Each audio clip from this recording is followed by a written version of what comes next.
What's going on, guys? Welcome back to another episode of Watching the Meta, the weekly series where we take a look at the Magic Online data and the players who are watching the people who are watching the people play the challenges who are watching the people who are watching the meta. And we're going to go ahead and take a look at the Modern, Pioneer, and Standard format challenges over the weekend. There's a couple of showcase qualifiers as well. There is also a paper event that we'll get to in the Standard section. I'll talk about that in just a bit. But we are going to take a look at the metagame, see exactly what people played over the weekend, what the metagame in terms of the meta share from week to week, comparing it to last week, and then at the very end of each segment, we take a look and see if we can find some spicy deck lists in those top 32s. But before we continue, as always, a quick word from our sponsor, CoolStuffInc.com. This video is brought to you by CoolStuffInc.com. Be sure to use promo code DOOM at checkout if you guys want to buy any singles, sealed sleeves, or deck boxes. Cool Stuff Inc. They got cool stuff, and they got it in stock. And with that out of the way, let us go ahead and begin, as we always do, with Modern. And if you guys didn't know, there's a couple of Modern RCs coming up in the near future. As of the time of recording, I'm leaving for Houston in 3 days. And then Vegas, I think I want to say Vegas is second week of November, but I'm not 100% positive. And I think there was one I want to say there was one in South America that happened last weekend. And there's basically the entire season of Modern Regional Championships. We're in it right now. And this is a better time than ever to look at the format and see exactly what people are playing, so you can have an understanding of what the metagame looks like going into your personal RC. And as we see here, Boros still on top. But again, it's up a little bit from last week, from 11.7 to 13.8. And I do think that when the RCs do come around, I think Boros, there's a good chance that Boros is still the most played deck, but I think it's going to be in these kind of small-ish numbers where it's not necessarily like, is it Steel Cutter or is it VV term numbers of representation where it's 40% of the room? Probably, I would guess that the highest you'll see is maybe like somewhere in the 15 to 16% range, maybe a little bit higher than that, but I would imagine that it's not going to be completely dominant in terms of meta share. Espergorio's down significantly from last week, 10.9 to 4.9. Not really sure what happened there, because I think the Espergorio's deck is still pretty good against Boros, and I wonder if that is... So you'll notice Affinity is down a little bit from last week, but roughly about the same meta share. It's only down a small amount. And with the Affinity decks playing 3 main deck Tormod scripts, I wonder if that's something that the Espergorio's decks are struggling against. I've seen some Eldrazi Tron decks play main deck Relic. They also have Kozilek's commands, so maybe there are some outlying problems other than Boros Energy for Espergorio's. Speaking of Eldrazi Tron, down from 7.8 to 5.4, I'm not sure about this one, because initially, I was very, very high on Eldrazi Tron for my RC in Houston. Spoiler alert, I'm playing Affinity now. I'm no longer playing E-Tron. And it's really tough to say exactly what happened over the past week, but it feels like more and more people are becoming prepared for Eldrazi Tron, whether it be... there's just a host of different cards. Blood Moon, Harbinger of the Tides, Ghost Quarter, White Orchid Phantom, all of these cards that are very heavily played in various archetypes. So I think Eldrazi Tron, while a very powerful deck, I just A, think that it kind of has a target on its back, and B, I don't know if Eldrazi Tron's nut draws can really stand up to the other deck's nut draws, is basically where I'm at with that deck.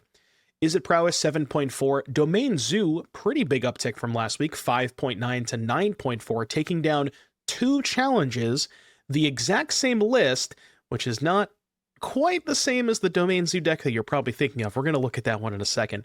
And then from there, the really big standout here is Brood Scale. 2.7% last week to 7.1, which is kind of crazy. It did take down a challenge. We're going to take a look at a Brood Scale deck, not the challenge winning one, but we are going to go ahead and take a look at the Brood Scale list that I thought looked kind of interesting. And then other than that, kind of the usual stuff. Azorius Energy is up from last week from 2 to 4%. Everything else kind of hanging out really in that kind of mid-tier, sort of tier 1.5, tier 2 range. So That is what the metagame looks like. Now, as far as deck lists are concerned, we got a lot to take a look at, so let's go ahead and do that. And speaking of Bird Scale, the first deck we are going to take a look at is from the Bird Scale Master himself. I guess you could say the Yawgmoth Master, Zerk, 6th place. Zerk is somebody who loves their creature combo decks, and they have decided to show up with this Bird Scale list. Now, the reason I wanted to highlight this one, for people who don't know the combo, it is Basking Brood Scale plus Blade of the Blood Chief, where basically every time you sack a spawn, you put a counter on Brood Scale. Whenever a counter gets placed on Brood Scale, you make a spawn. So then you have infinite mana, infinite colorless mana, infinite tokens and counters on Brood Scale, and then that leans into a Walking Ballista. The reason I wanted to highlight this deck is 3 copies of Icetail Explorer, which you wouldn't normally associate a card like Icetail Explorer in a creature combo deck. You wouldn't expect to see a card like this, but I think it makes a lot of sense given the structure of this particular version, where you'll notice 4 copies of Agatha's Soul Cauldron. What's really nice about Icetail is it fuels Agatha's Soul Cauldron. You can mill over a Walking Ballista, and that could be a combo piece, could be a kill condition. You can mill over a Delighted Halfling, and now you have an extra mana dork. You can mill over a Haywire Mite. You can mill over a Grist. The list goes on and on and on with number of things you can mill over to put under Cauldron. You can also use the Icetail Explorer to help fuel Shifting Woodland, where Woodland requires Delirium to activate. The Icetail can mill over a bunch of cards to get you Delirium. So there's a lot of cool stuff there. You can also just kind of like find an Urza Saga. If you have Icetail on a fetch land, mill a bunch, find a Saga, play a Saga. That can also be a combo piece. So a lot of cool things that Icetail does. There's also a Yawgmoth and 4 Young Wolves. Young Wolf is also just a really cool card in this deck because you can chump block with it and then have a creature that has a counter on it. So later on, if you find a Cauldron, you can set up Cauldron with Ballista and then kind of go from there. So a lot of cool and interesting lines that you can do with this deck and rumble to tie it all together. So if you're interested in playing Brood Scale for the RCs, I think this might be a reasonable place to start. Remember that zoo deck I was talking about? Shout out to Young Dingo, fellow content creator, 1st place. He's now officially known as Old Dingo, now that he's won a challenge. So this exact same deck list won 2 different challenges. And the reason that we're looking at it is because people are just putting this card into every single deck, literally. People have tried it in Blink, people have tried it in Zoo, people have tried it in Boros Energy, they've tried it in just every single deck that you can imagine. Goryo's Vengeance, like, it's just everywhere. And now we're trying it in Zoo, which kind of makes sense because this deck wants to mulligan aggressively towards Leyline anyways, because you do need Leyline in a large number of matchups. So if you're mulliganing aggressively for Leyline, having a card like Riddler that refuels you does make a lot of sense. You also kind of already want to play a couple Consigns anyways, because Consign is good at stifling the Flage trigger. I almost wonder if we can kind of go back to this sort of scam version where you just play more Consigns and then you play the full 4 Flage, maybe 4 Riddler. Something like that could maybe be a consideration. But yeah, the rest of this, there's a couple Nakados, your usual threats that you're expecting, usual removal spells, couple of Tribal Flames. But yeah, really wanted to highlight the fact that Quantum Riddler Zoo won 2 challenges this weekend. So might be something to think about. All right, there's a lot going on here. So let's go ahead and try to explain to the best of my ability what exactly is up here. So Entitail, 22nd place in a challenge this weekend. I don't know what you call this, but basically what's going on here is Entitail has built this deck around Biotech Specialist and Weapons Manufacturing. So Weapons Manufacturing, whenever a non-token artifact enters, make a munitions. Biotech, whenever you sacrifice an artifact, it deals 2 damage to target opponent, right? So if you have a bunch of 0 mana artifacts or ways to put munitions onto the battlefield, which this deck, as you can imagine, does have quite a bit of that. So you put a bunch of munitions in play. You have a Biotech Specialist. We have to go to step 3 of the combo, which is find Greater Gargadon. So it's a card you can suspend, and then you can sack an artifact, creature, or land to remove a time counter from it. So it's just sort of like a free sack outlet.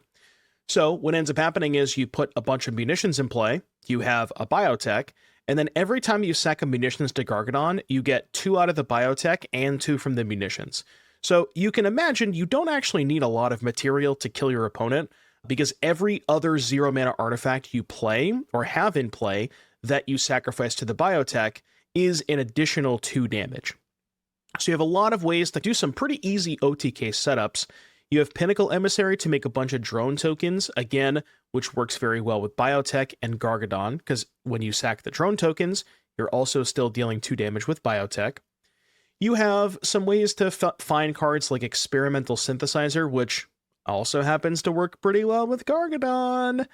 There's Rumble to find the combo pieces. There's the Claws of Gix that you can get off of Urza's Saga that pairs very nicely with weapons manufacturing. So yeah, just sort of like I don't really want to call this affinity per se, because it doesn't really feel like an affinity deck to me. Also, shout out to Kruk Clan Shaman in the sideboard. Absolute banger. Pauper All-Star, by the way. But yeah, this deck is pretty cool. I would expect that I might try a little bit of this at some point, and we'll have to see how that goes. But yeah, shout out to Entitail, 22nd place. And the hits just keep on coming. Ardos in 3rd place, and I think this was the Friday challenge. I remember this because I ended up playing this deck in the Saturday challenge after I saw Ardos top 8 with it. This is mono green Tron, so you'll notice no Eldrazi Temple, no Ugin's Labyrinth. This is just the classic Tron mana base of 12 Tron lands, 4 green producing lands, and then 1 value land. Could be, I think in the past people have played like a Sanctum or a Scavenger Grounds, but Abstergo is just both Scavenger Grounds and Sanctum on the same card, so that's kind of cool. But what's going on here is a lot of normal green Tron stuff like Ancient Stirrings, Sylvan Scrying, Chromatic Sphere, Chromatic Star, Expedition Map, cards you're probably expecting. The payoffs being Ugin, Karn the Great Creator, Devourer of Destiny. Now, the rest of this deck, once you've gotten past the normal green Tron stuff, is Tezzeret Cruel Captain. And I think this is a fantastic addition to this deck because a lot of times what happens with Tron, especially in post-board games, is you are struggling to assemble Tron. Because Tron is a deck that is a known quantity in the format, everybody and their grandmother is going to be good at attacking lands. So you need to find a threat that you can cast in the sort of mid-game that can bridge the gap and get you sort of closer and like actually stabilize you until you can reassemble Tron. And I think Tezzeret does a perfect job of that because you can find hate pieces against combo decks, whether that be Chalice of the Void, Vexing Bauble, Tormod's Crypt, or Explosives in some situations. Or if you have the time, guess what? You can just go get a map. And then the map can also find you the other Tron land. What's also really cool about playing Tezzeret and Karn is you have this flexibility of swapping between post-board plans, but you'll notice in the sideboard, there's also some additional 1-mana artifacts that you might want to fetch off of Tezzeret. You can swap those in and out depending on matchups, where sometimes you're going to want them in your sideboard for Karn, but sometimes you're going to want them in your main deck for Tezzeret if you have less time, or if Karn is maybe a little bit weaker, something like that. So really cool and interesting take on Mono Green Tron. Never thought I'd say that before, but shout out to Ardos, 3rd place. And with the Modern out of the way, let us go ahead and take a look into Pioneer. So I mentioned last week we were going to potentially try to phase out Pioneer. For now, I saw some comments in the comment section that a lot of people wanted us to keep Pioneer because it seems like nobody's really focused on Pioneer, and we don't want the format to die because I still think Pioneer has a lot of potential. It's just I don't know if WotC is willing to support it. So we're going to try our best to make sure we can keep the Pioneer community alive. And with that, here's the Pioneer metagame. Speaking of community, format looks pretty good. I mean, it's roughly about the same as last week. Mono Red Mice up from 13.5 to 18.2. Azorius Control up a little bit from 11.5 to 13.5. Phoenix roughly about the same. Demons the exact same. And then in terms of other big shakeups, Orzhov Monument down significantly. Grow Prowess, Scape Shift down a little bit. And then Mono Black up from 2.6 to 5.7. 5-color Legends from 2.1 to 4.2. So not a ton of other changes in terms of the metagame and the shifting of it. The challenges, as you can see, 2 were won by Phoenix. 5-color Legends, which we're going to take a look at that deck, don't you worry. Azorius Control, Mono Red Mice, and Rakdos Demons. So not really a ton to talk about in terms of the shifting of the metagame and what people are playing, but boy, do I have some deck lists for you. And we are going to kick things off with Claudio. Claudio Again, I just want to give a big shout out to Claudio, who is sort of carrying the Pioneer format on his back. He just continuously posts about it on Twitter and keeps playing the format. So the big shout out to Claudio. And he's been doing a lot of work on this 5-color Legends deck, where I think we featured this, if not last week, the week before. I think there are some slight changes, though, because I'm pretty sure the previous list, if I recall correctly, I don't remember it having Drunith. And basically what's going on here is you are trying to set up Yera and Oski. You need basically multiple Yera and Oskis, so 2 would work, with Relic of Legends.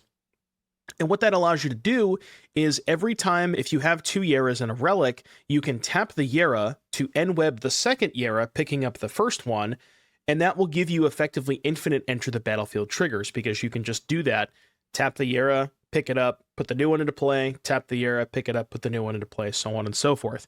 And with infinite ETB triggers, you basically gain infinite life. To the best of my knowledge, there is no Tiny Bones. That's usually the win condition here. I mean, I guess you can make infinite tokens with Eleni, because whenever you cast a creature spell, you can draw your whole deck with Jorah. Whenever you cast a historic spell, draw a card. And then from there, what I really like about this Drunith is it really offers you a nice plan B, where if people are attacking your relics or your Yeras and you're unable to set up a combo, just going extremely wide with Drunith and making this humongous, unassailable battlefield, I think does make a lot of sense. You can double up Cecil, double up Inti, because remember, when you get a copy of the spell with Drunith, the copy isn't legendary. So you might normally assume like copying a bunch of legends wouldn't be good, but Drunith just kind of has that insulation built into it. So really cool looking deck list here from Claudio, and I think we're going to have to play some Pioneer at some point because this deck looks sick. Next up from Kanara38204, this was actually the showcase qualifier that Kanara top-aided, and this particular list that you see in front of you is wild. Now, if you remember, we showcased something like this, I want to say maybe about a month ago at this point, where it was similar deck list. I think this is the same user as well, where basically the deck is built around Nashi, Searcher in the Dark. So whenever it deals combat damage to a player, you mill that many cards, and then you can put any number of enchantment cards from among them into your hand. So basically, Nashi is a way to find stuff like Unholy Annex, Rafine Scheming Seer, Sheltered by Ghosts. More importantly, Nashi can also find Valki and Shiko, right? And or Jace, to be honest with you. So what's really cool about Nashi is you're trying to set up this sort of Valki plus Shiko or Jace combo, and Nashi can help you do that. You can also mill over the Valki with the Nashi, and then the Nashi can find the Shiko to then cast the Valki from the graveyard, which, if you didn't know, if that happens, you can actually cast the Tibalt side of this. I can't show the Tibalt side right now. You see right here, the backside, Tibalt Cosmic Imposter. We know him, we love him. But, you know, the really cool thing about this deck list is Rafine is a demon for Unholy Annex. Rafine also draw a discard Valki, cast off Shiko. You get the idea here. So, you know, the mana base maybe is a little sketchy, leaves a little something to be desired. You are playing effectively a 4-color deck. The reason I wanted to highlight this, and I was getting here, is Vigo, Enforcer of Ig's Crossing, is a new addition to this deck, and what's really nice about this is it gives you some redundancy on Valki, because if you Shiko, Vigo, Enforcer of Ig's Crossing, say that 10 times fast, you can, guess what, cast the backside, which is Vigo, End of Ig's Crossing. So you have a little bit of redundancy there as well. Really cool looking deck list here from Kanara, and again, Pioneer's looking kind of spicy.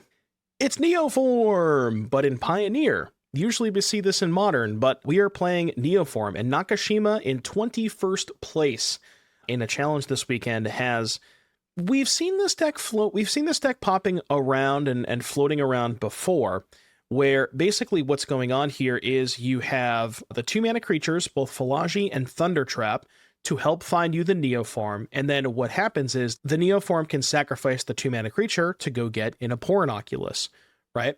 But what's really cool about this deck is with Quantum Riddler, right? So Quantum Riddler, 2-mana, well, I say 2-mana creature, but it's a 5-mana creature that you can play for 2 mana. If you have a Quantum Riddler in play, okay, hear me out. Cast Neoform. Neoform says, additional cost to cast this spell, sacrifice a creature. Search your library for a creature with converted mana cost equal to 1 plus the sacrificed creature's converted mana cost. So what happens here is you Neoform Sack Riddler. You can go get a 6-drop. Your 6-drop is Daring Wave Rider.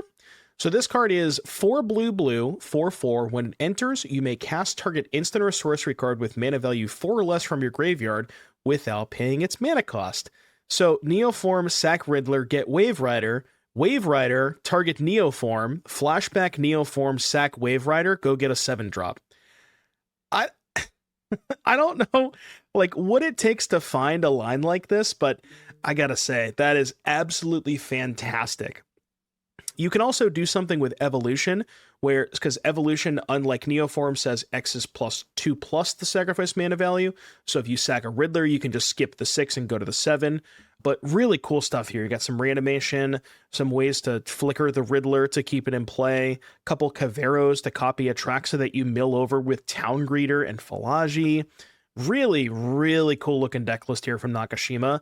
And again, as I'm saying, Pioneer's looking kind of nice. My last Pioneer deck list here from 7th Prophet in 11th place. What about 11th Prophet?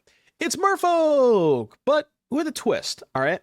So Merfolk is a deck that people have played in Pioneer. I'm looking at you, Nikachu, and it is essentially built around Deep-Root Pilgrimage, where every time a Merfolk becomes 1 or more Merfolk becomes tapped, you make a 1/1 Merfolk with hexproof.